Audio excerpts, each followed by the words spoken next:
Isang magandang araw po sa inyong lahat. Ngayon po yung magkakaroon tayo ng verse of the day from Philemon, verse 18. Sabi dito, if he has wronged you at all, or owes you anything, charge that to my account. Salamat sa salita ng Panginoon. Dito, ang pakiusap ni Pablo kay Philemon para kay Onesimus na nakagawa ng kasalanan dahil tinakbuhan nito si Philemon na siyang amo nito at ito'y ninakawan. Nang makakilala ito sa Panginoon, nagkasama si Pablo at si Onesimus. Pinakausapan ni Pablo si Philemon na hindi ituring na alipin kundi kapatid sa Panginoon, na nabanggit ni Pablo doon sa verse 16.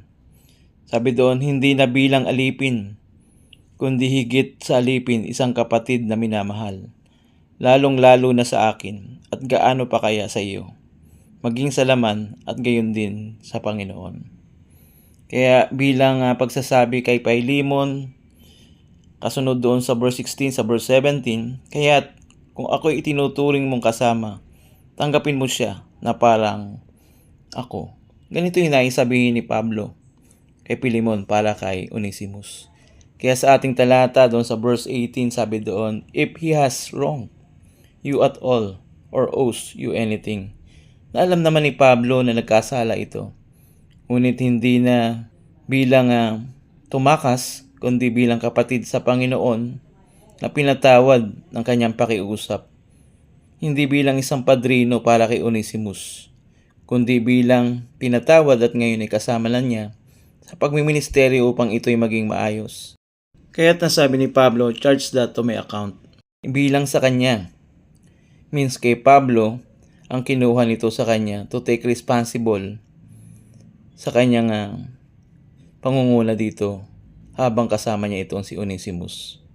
Itong talatang ito ay isang magandang paglalarawan tulad ng Panginoong Jesucristo na inako niya ang kasalanan ng taong sumampalataya at nagsising makasalanan. Ganyan ibinilang ang kasalanan ng tao na binayaran ng dugo ni Jesucristo.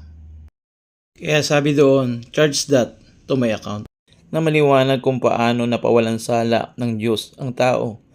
Kaya kilalanin kung paano ka ibinilang sa katuwiran ni Kristo.